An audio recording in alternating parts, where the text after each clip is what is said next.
Bonjour et bienvenue dans Qatar 365, notre magazine où vous pourrez découvrir les nombreuses facettes de ce pays en ma compagnie. Je suis Miranda Hatti.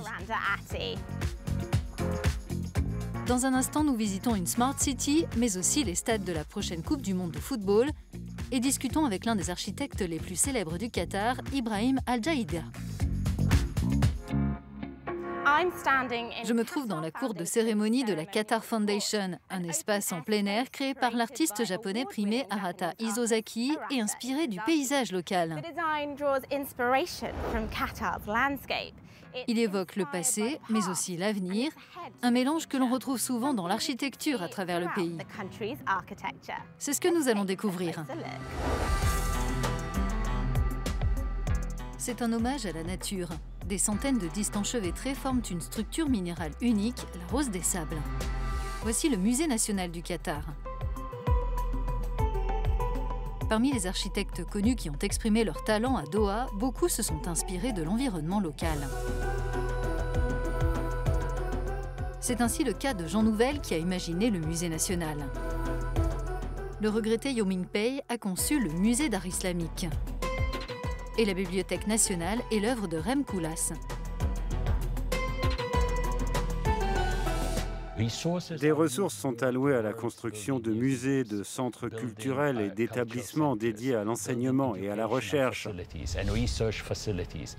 Mais dans le même temps, bien qu'il y ait cette vision générale, chaque architecte, homme ou femme, conserve sa liberté artistique.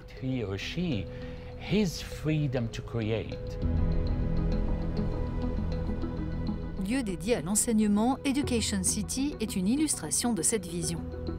On trouve des références à l'architecture et à la culture islamique traditionnelle sur l'ensemble du campus.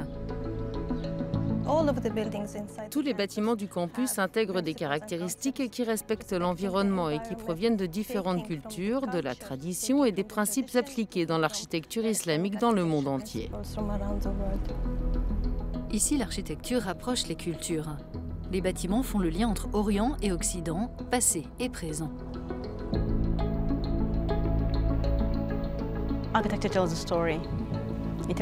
L'architecture raconte une histoire de nation, de peuple et de société. L'histoire du parcours d'une nation au fil des siècles. Elle réunit l'histoire, le présent et l'avenir de la nation elle-même.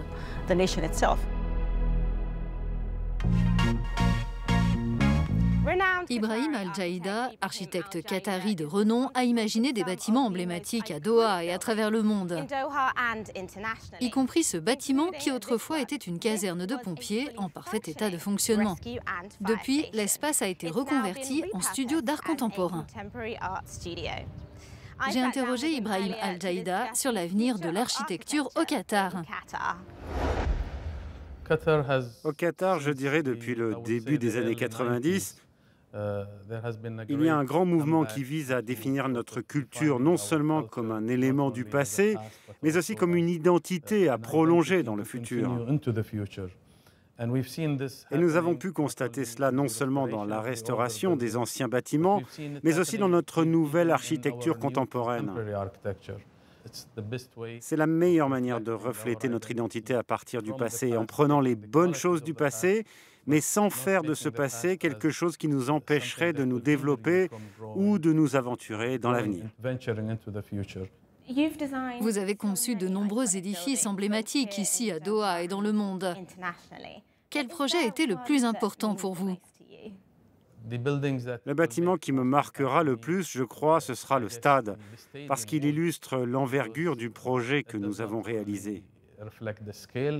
Et puis, le fait de contribuer ainsi à la réussite de notre nation, c'est quelque chose qui nous accompagnera tout au long de notre vie.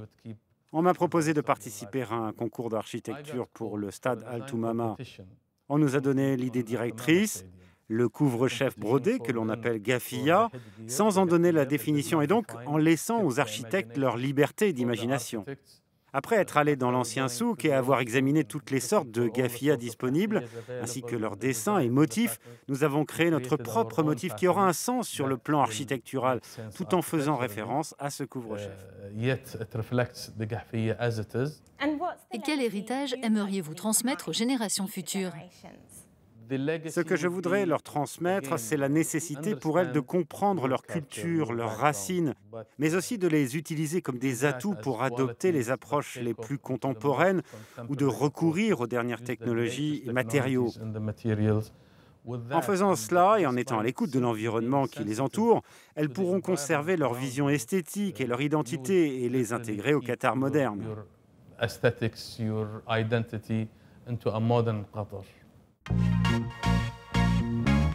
Quand le Qatar a été retenu pour organiser la Coupe du monde de football 2022, ses autorités savaient que cela nécessiterait une importante préparation. Le pays avait besoin de 8 stades, tous capables d'accueillir au moins 40 000 spectateurs. Leur architecture se devait d'être à la pointe de la technologie et modulable, et avec les températures extrêmes dans le désert, un système durable de rafraîchissement était indispensable. Le reportage de Sherazade Gafour.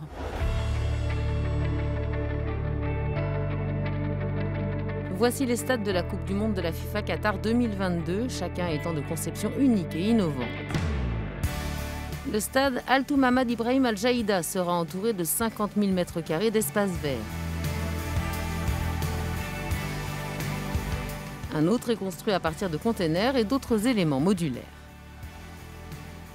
C'est une occasion unique de construire 7 stades, dont un qui sera démontable. Nous en réaménageons un 8e pour qu'il puisse être utilisé pour la Coupe du Monde. Jamais il n'y aura eu une stratégie de durabilité qui aille autant dans les détails et qui ait autant d'envergure. Cette stratégie s'applique aussi à ce stade qui ressemble à une tente arabe traditionnelle et comportera 40 000 m² d'espace vert. 28 000 sièges seront offerts à travers le monde après les matchs.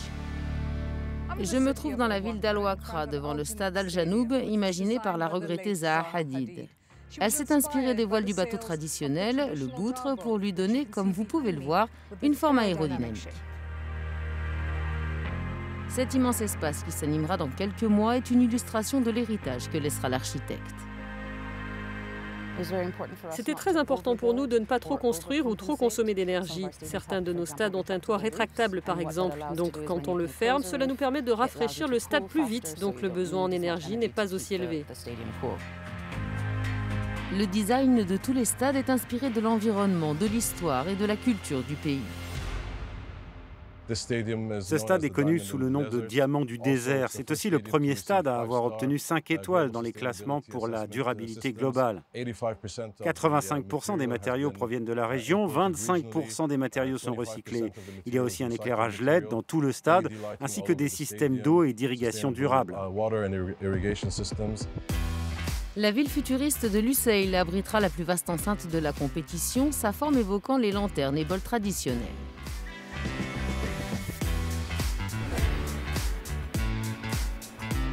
Doha compte aussi un secteur hétéroclite appelé Aspire Zone. C'est là que se situe le stade Khalifa qui a été rénové, mais aussi le Sculptural Torch Hotel, l'Aspire Dome et son académie qui dispose de terrains d'entraînement pour les futures stars du football du pays.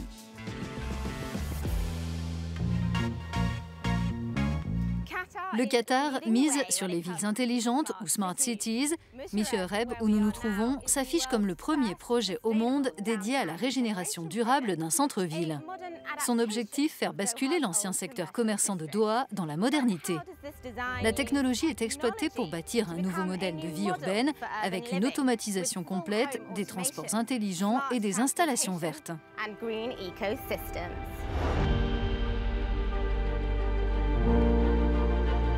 Le développement durable est ici une notion que l'on retrouve partout. Plus de 5000 panneaux solaires ont été installés sur les toits et les rues sont conçues pour protéger les piétons du soleil. Des plantes et des arbres ont fait leur apparition dans ce climat désertique.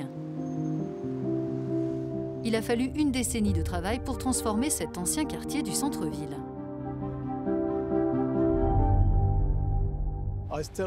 Je me rappelle encore des vieilles ruelles et des anciennes maisons de ce quartier. Maintenant, quand je viens avec mes enfants, je leur raconte que ce quartier était important pour le Qatar et qu'il est chargé d'histoire. Un tram fonctionnant sur batterie dessert les principaux sites du quartier. C'est pratique pour découvrir cette Smart City. Mais il me reste un autre endroit où aller, la place Baharat.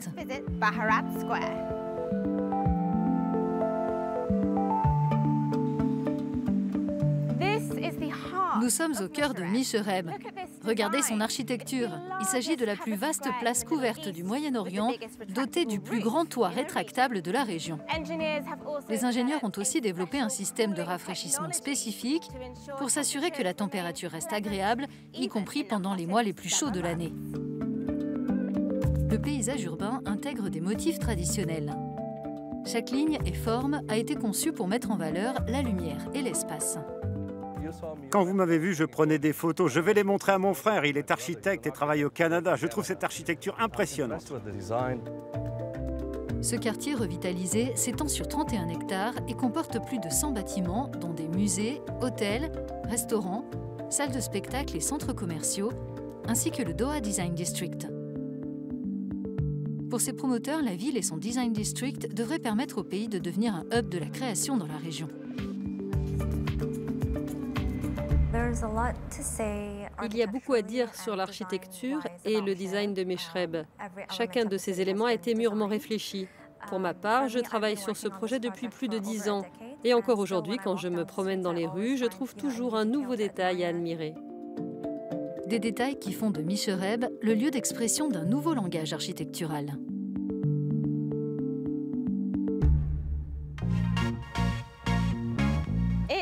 C'est étonnant de voir les différentes manières dont l'environnement a inspiré l'architecture au Qatar.